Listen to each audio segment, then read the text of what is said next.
Hi everyone, it's Bev DeBono with Tuesday's Tip. Today I have the super fast page just made with 4 cuts of your trimmer.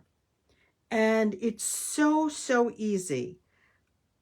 It's a really great page to use when you have a very busy pattern and you're not sure what to do with it. And then you put another tonal on top. So this is the using the Happy Hauntings Halloween, and this was with an autumn pack that we had previously. So what you want to do is have a 12 by 12 base to start, a very busy or bright pattern as your first layer, and then your top layer is going to be something a little bit more tonal.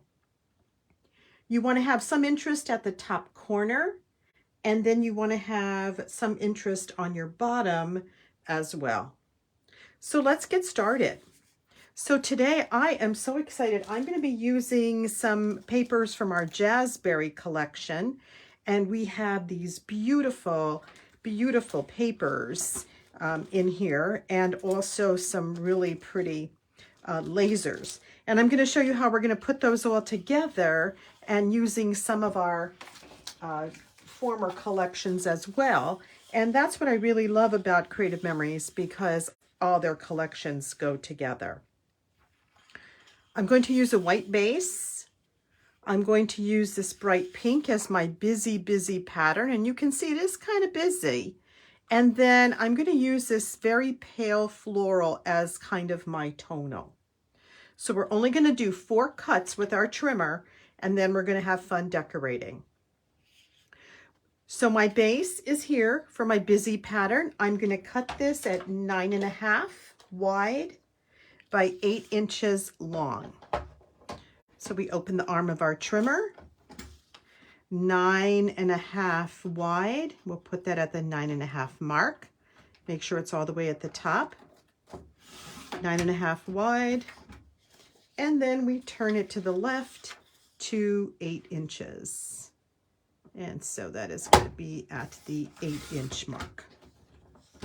That is my first layer. And then for your second layer, we are going to do 8 inches across, or 8 inches wide, across wide, 8 inches wide.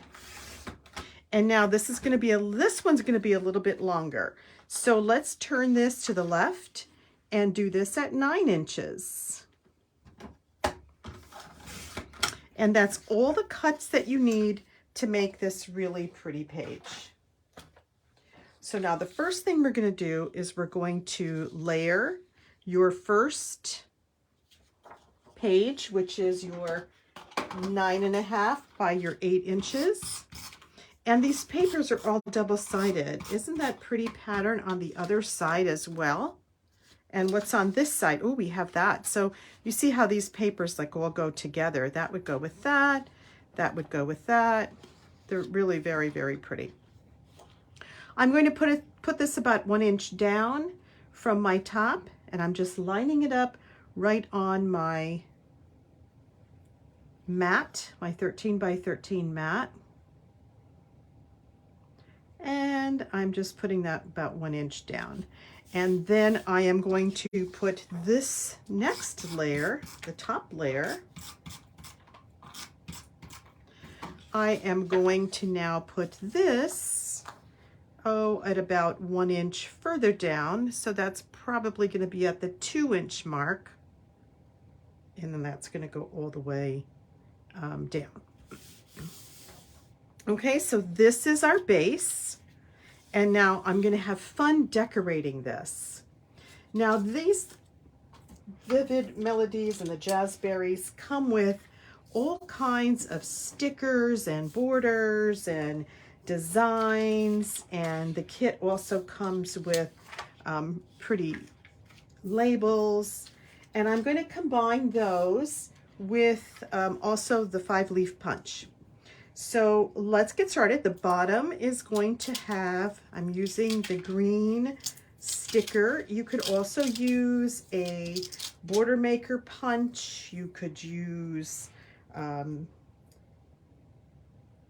a border punch, any kind of laser border on there. And I'm just going to put this like right, I'm lining these up at about the 1-inch mark. This is a sticker, so I'm just going to lightly put that down. And then this pattern had came with these beautiful lasers that were in there. And I'm going to use some repositionable tape and just put this really pretty laser. And this is now going to become my interest at the top right. So I'm going to put this right here up at this right-hand corner. But what I'm going to do is I'm now going to start filling in and decorating it with parts of the 5-leaf punch. And this 5-leaf punch is one of the best punches you can ever get, because if you don't have a border, you can actually make your own border with the 5-leaf punch just by lining it up all the way across your page. So I have already pre-cut a couple of these. I'm going to just lift that up so it adds a little bit more color. And the other thing that I did after I punched it is I just pinched the leaves together just a little bit so that they would pop up. And I'm going to put that on this one right there. So just by adding a little bit more of the green, it really popped that up. Then I'm going to add a foam on the back of a flower. And these flowers were from the Botanical Burst, which was still on our website. And so that's going to go there. And now I'm going to build some interest down here at the bottom by doing a similar thing with the other flower. I'm going to do that down here. And then this came with 2 of these very pretty leaves, which I'm going to put on both sides here. So this is just going to anchor the bottom section, and you see how quickly that page came together. And I can add some bling with that, and I'm using my multi-purpose tool and just sliding my flat edge under the bling here, and then holding it down, and it goes right where I want it to go. Just like that. Okay, and now to finish it off, I'm just going to put the words sweetness, and this comes with the kit. And these are some puffy labels, and I'm going to put that right here because this is a sweetness kind of day. Maybe, no, I like it right there. Okay, so there you have it, a very quick and easy page. Tell me which one you liked best. I have spring sweetness, I have Halloween, spooky Halloween, and I have a fall. So please let me know which one you liked best. I like all of them. I get very attached to my pages. Anyway, tune in next week where I have another Tuesday's tip, and I hope you enjoyed it. And you can also check out my YouTube channel, which is called Bev DeBono Designs. I have over 50 videos on there, which you could have fun watching. Okay, bye-bye. See you next time. Bye.